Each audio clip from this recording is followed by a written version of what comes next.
Hey guys, welcome back to the channel.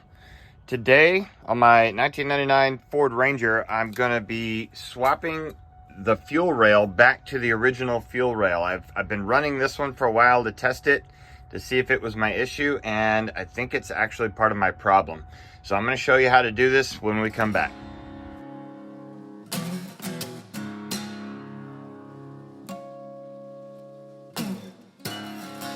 Okay, first thing, let's get this fuel pressure relay out.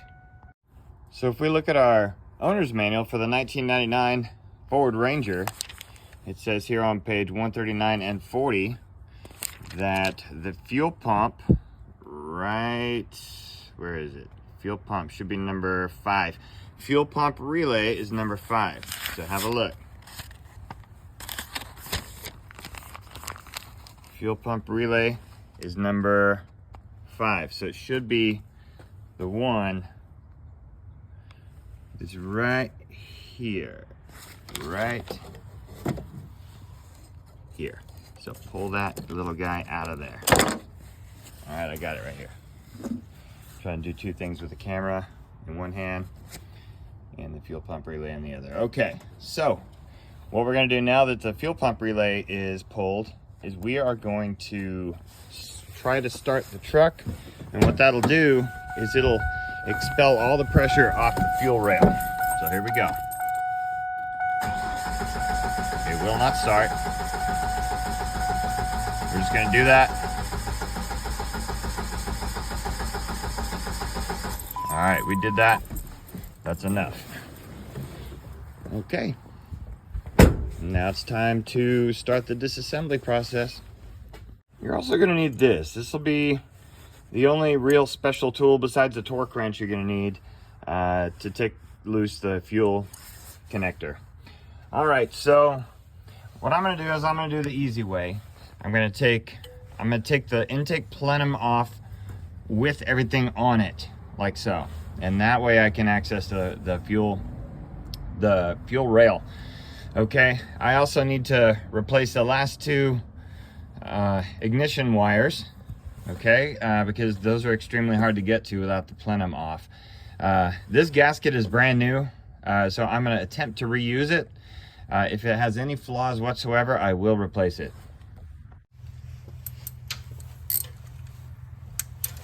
Let's take loose the throttle cable assembly. And what I do to avoid mixing up nuts and bolts is I'll put the bolts back in place where they go whenever possible. All right, just like so. All right, and then to get this out, hope you can see this, I'm gonna just ease that little cable right out of there and set it aside. While you're over here, go ahead and get your brake booster line disconnected. Carefully. And get this little red, this actually goes into your fuel pressure regulator. And get this hose off here on the side that goes to your, I believe this is your PCV valve hose. I might need some assistance on that one. But I believe most of these bolts are gonna be 12, maybe 14 millimeters. Let's check it out.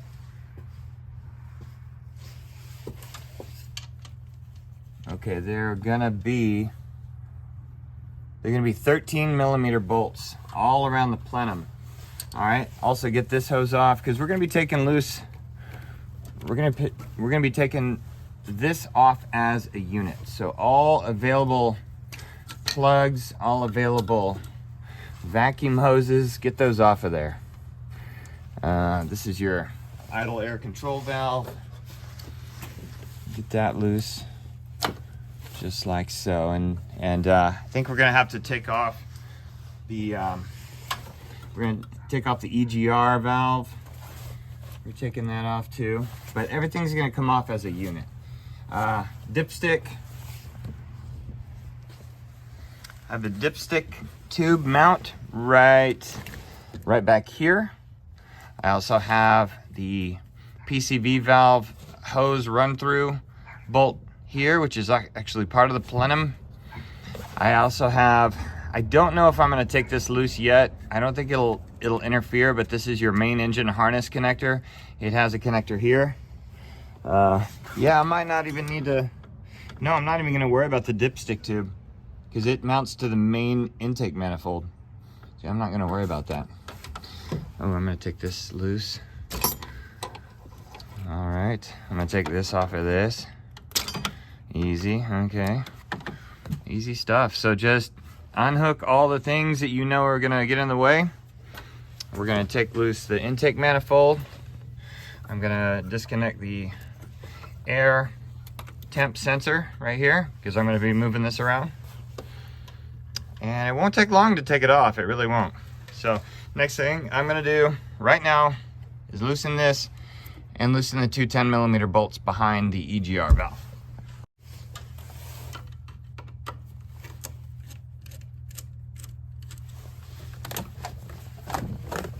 Oh, camera's moving.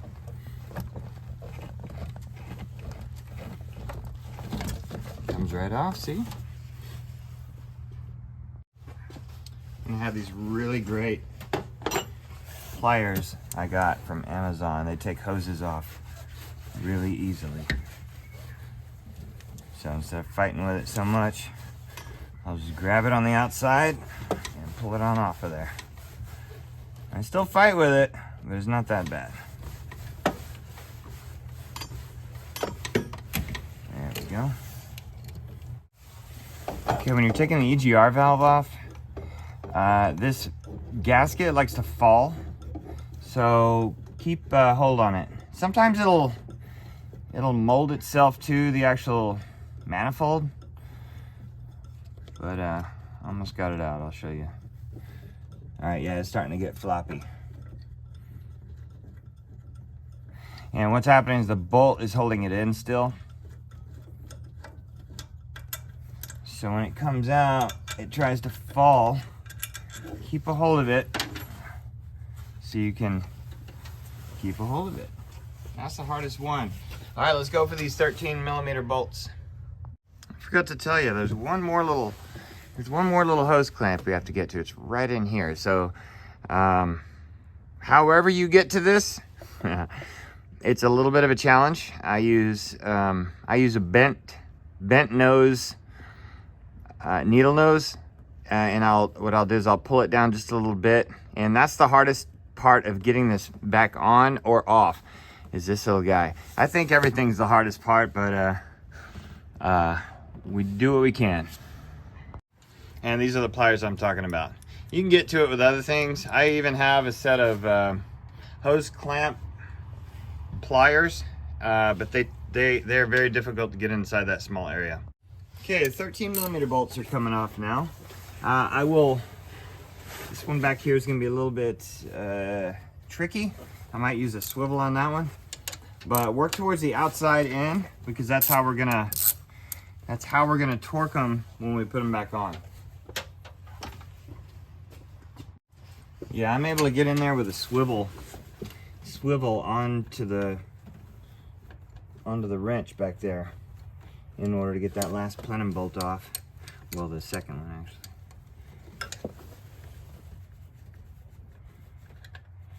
Okay, there she is.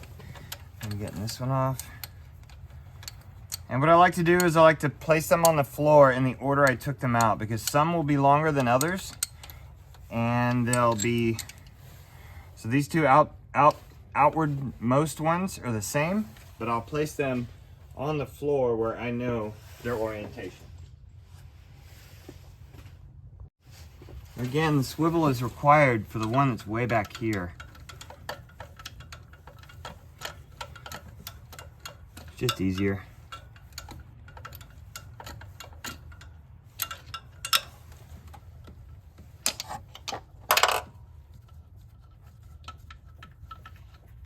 Got this one loose already. So I'll show you the difference in the other two bolts. See, these are way longer than the other two bolts. And next, we'll get the last three out. 1, 2, 3, right here. No swivel needed on those.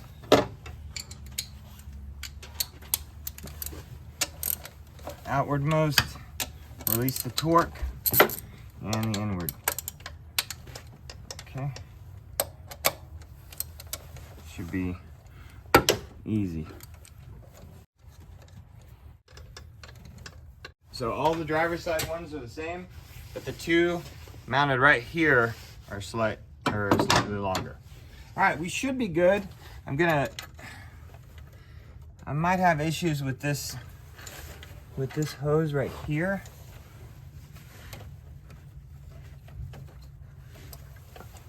Maybe. We shall see. All right, it should be ready to go. See that? All right, it's good. Carefully lift it off because you don't want to damage the gasket if it's still good. The owner's manual actually tells you to change the gasket. Okay, it's looking okay. It looks like I got some fuel spilling out of there, so I might not have a good fuel connection.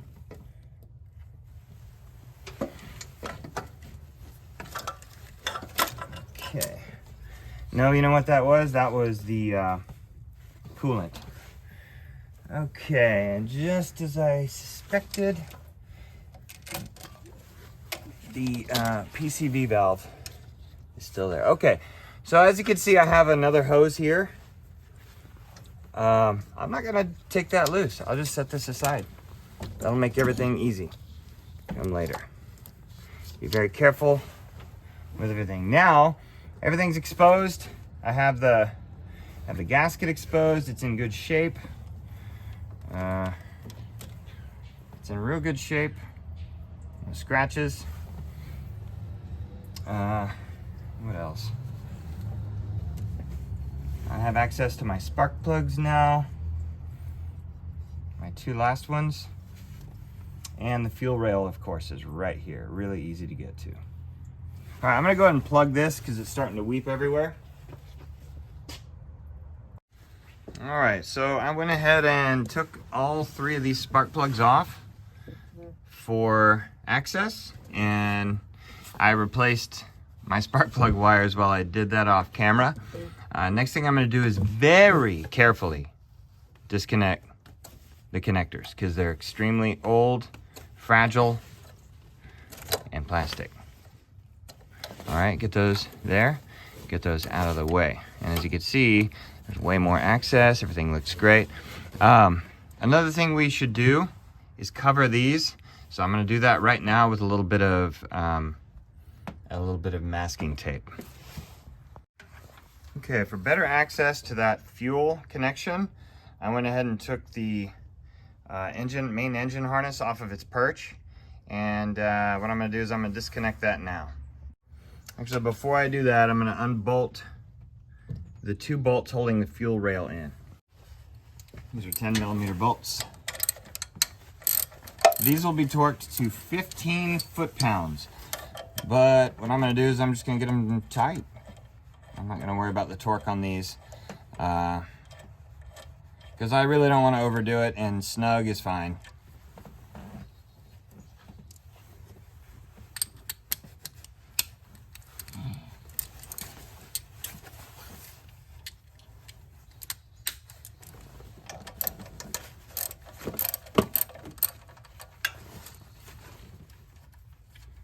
Okay, fuel rail bolts, I'll place them next to the other bolts up here I have for the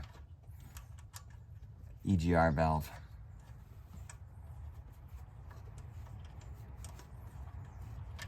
Okay. Almost ready. I just have to pull that fuel connection off the main fuel system. I can't really get good light in there to show you, but I'm going to use the big side of my tool, okay? And I'm going to get it around the connection, and I'm going to force it down, and I'm also going to pull apart the fuel connection at the same time I'm forcing down. It should release easily. Well, this is not the right size. It needs to be bigger. So I don't have the part, but I'm going to try to make it out of this pen cap for a Crayola marker. So I'm gonna cut the center out of that and use this plastic to force it down. I'm gonna make it a tool. Okay, so I've made it here and I put a split in it to where it'll fit over that, and we'll see if it works. Okay, so plan B. I'm unable to get the fuel connection off, even with a special tool. So I'm not gonna break anything, I'm not gonna force anything. What I'm gonna do though, is I'm gonna pull the old injectors out. These are the junkyard injectors. And what I'll do is I'm gonna replace them with the other injectors that are from the original engine. So here we go. Here's the old fuel rail. I've oiled the injectors. I've oiled the O-rings on them. They all look good. The manual actually says if they still look good, just put some engine oil on them and switch them out. So here we go. Popping this one out. The fuel system's been depressurized. Still got fuel on me, but that's normal. What I'll do is I'll just seat that little guy. I'm gonna clean the input area there. All right, there we go. It's seated nicely. All right, here's the second one. Let's get that one out of there.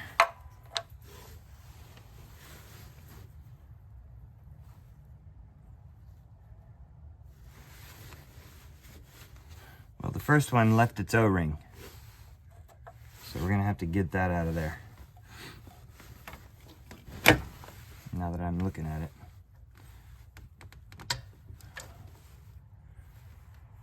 Okay, good. That one I cleaned a minute ago. Put my finger in there, kind of clean that one. All right, let's pop this one loose. Okay.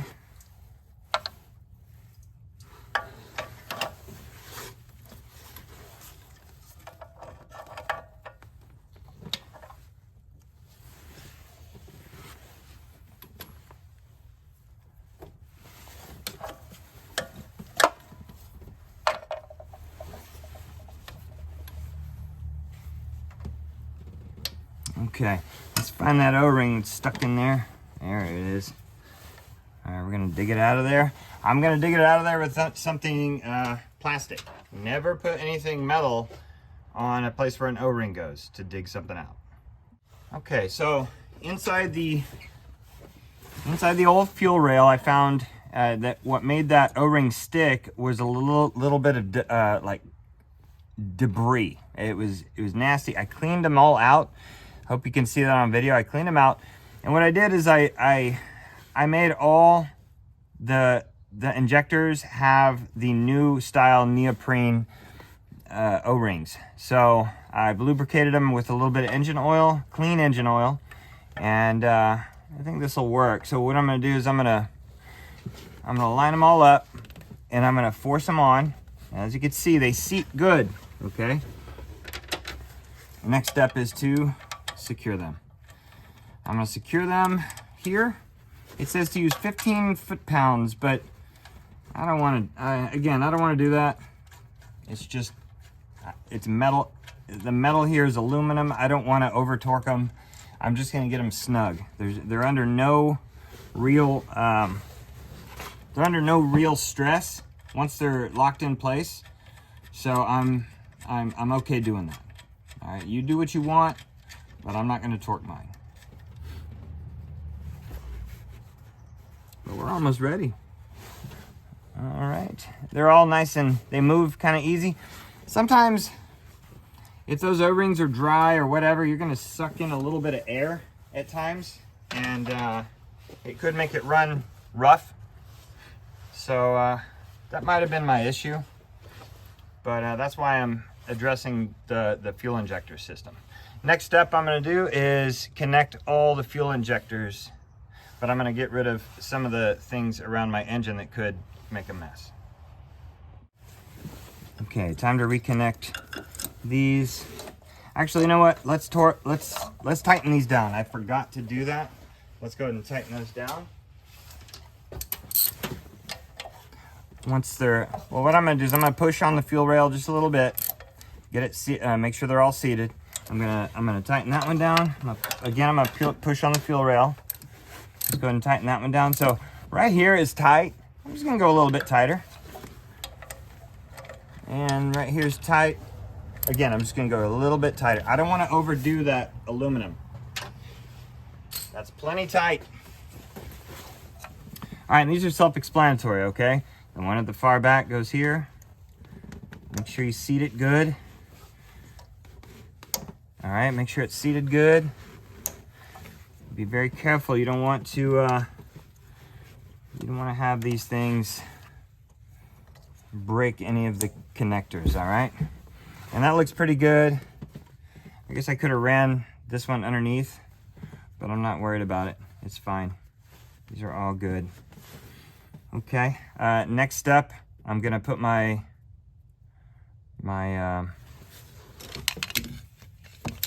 spark plugs back in, since I have room. Okay, nice click there.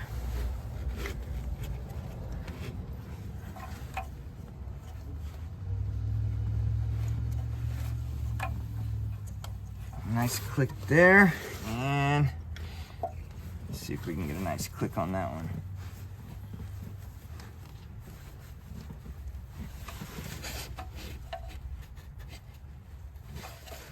This one's tricky. My little plastic things that you're supposed to install, they're so old they deteriorated. So I'm having issues with this one. Okay, I got it to click in. So I'm prepping everything now. I got this hose ready to go. I've got, what else are we missing? We need the PCV valve, which is connected already to the plenum, intake plenum. All right, now it's time to take these off. Check the condition of this. All right, I'm not gonna put the gasket on yet. I'm gonna get it positioned correctly first, then I'll get the gasket ready to go.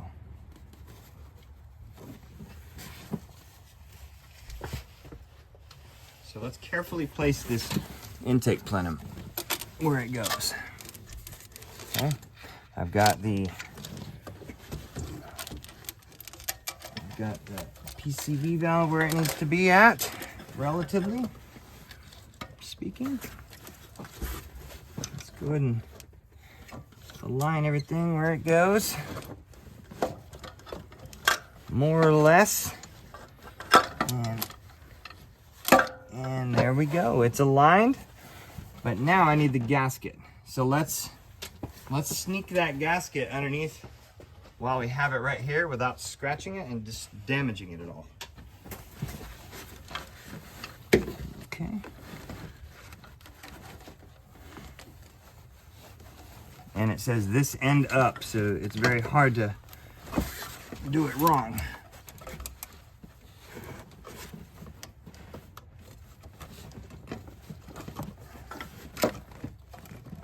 Okay, we've got it in there correctly.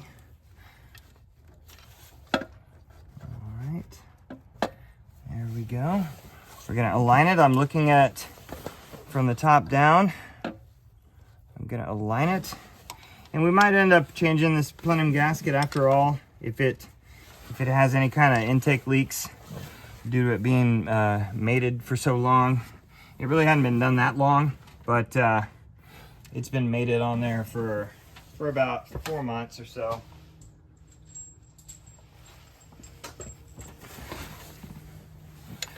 All right, drop a couple of your bolts down in there, and this is the alignment process.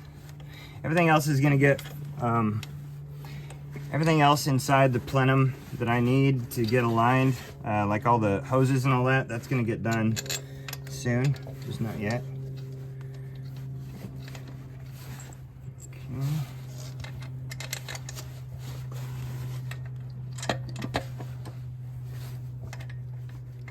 All right, and I'm very carefully putting these bolts back in because I don't want to stab the gasket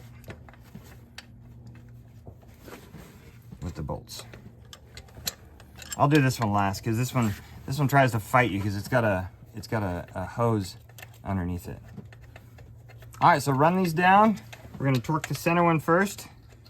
Then we're gonna torque. There's a method to torquing it. I'll show you the service manual to show you. Okay, so before we go any further, I have all the bolts except for this one in. Okay, I'm gonna show you what the torque sequence is right here. So here's the math right here. 84. I put 84 because that's pretty good. 84 inch-pounds divided by 12 is 7 foot-pounds. So we're going to do it in two sequences, starting with the center bolt, then the outside driver bolt, front driver bolt, and then the side back, and then the front driver bolt here, and then the back long bolt and the forward long bolt. Then we're going to adjust our torque wrench up to, I'd say, about 25 foot-pounds, and we're going to finish torque that. Okay, so before you do all your torquing and all that, and we'll do it, just make sure you're not going to be torquing any of the fuel injector wiring, anything like that. So what I've done is I've got the PCV valve reconnected. I've got all the main hoses here that I had disconnected earlier. I reconnected all that. I'm probably gonna wait for the EGR valve till a little bit later after I torque it because I might need to get a little wiggle room on that. Everything here is good to go. Now I'm gonna start my sequence. 1, 2, 3, 4, 5, 6, and then 7. That's our last one right there. Let's go ahead and do that sequence right now. Okay, my torque wrench set at 7. Here we go. I'm gonna torque that to 7. I'll do this one second.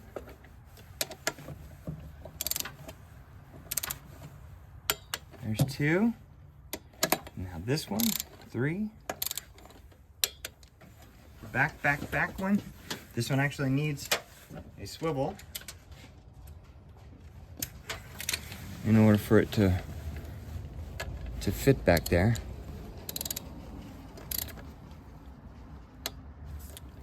That wasn't a click. That's the click. Okay, I'm gonna keep the swivel on it, and just because I need it for number 6.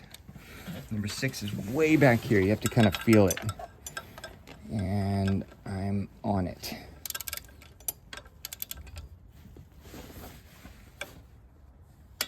There's 6, and last one is 7. Now I'm gonna do the same thing with these, same order and everything, only I'm gonna increase the torque wrench up to about, it says between 20 and 28. Let's go to 22. I'm gonna go to 22. All right, turn it up to 22. And let's do the same sequence again. First one.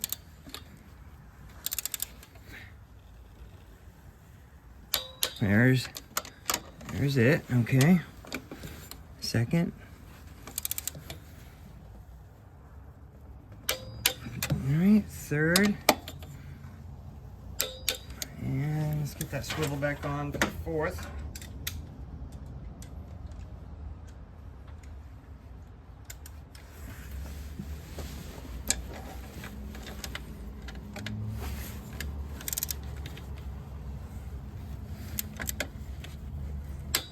All right, and the fifth. The swivel, it's hard to get on there, right? All right, let's get that 6th one. We're almost done.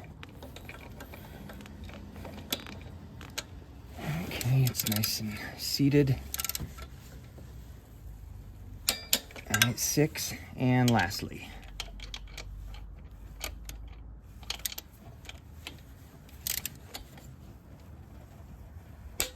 Okay, we're torqued. Now what I'm gonna do is I'm gonna reconnect that EGR valve, make sure all my other connections are good, and reconnect that throttle cable. The last step will be to install the fuel pump relay. But I'm gonna show you all that before I do a test start. All right, everything's done. Last step before startup is to get this this little relay put back where it goes. There we go. Got the owner's manual here. All right, so as you can see, everything's run correctly. Everything's plugged back in. Everything is tightened, not necessarily torqued. The main thing that I wanted to torque was that plenum, because without that being torqued correctly, it will run really weird. Let's go ahead and get this thing started. It'll have trouble starting at first because there's air in the fuel rail, but I'm gonna prime it a few times and then give it a start. It'll probably run rough a little bit, but it should be fine. Okay, here we go. I'm gonna prime it. I'm gonna prime it. And sorry about the sound, I cannot defeat that sound. All right, I've primed it 3 times. Let's prime it one more time and then start. Okay, running well. So far, so good. Running strong. Until now. Well, it looks like I have a lot of fuel coming out. Or something. All right. Well, I guess I did get my fuel rail disconnected. It finally decided to come disconnected. So let's reconnect that and start over. All right, round 2. Priming it. Priming it. And priming it. One more and we'll start. All right, this should be good, because I heard it click. I heard it click whenever I connected the fuel rail, so that should be good. It'll find its idle soon, and all will be well. So hopefully this fixes my issue, but that's how you change a fuel rail or fuel injectors and actually spark plug wires in your 2.5 liter 1999 4-cylinder Ford Ranger. Until next time, I'll see you next time on I Just Fix It Myself.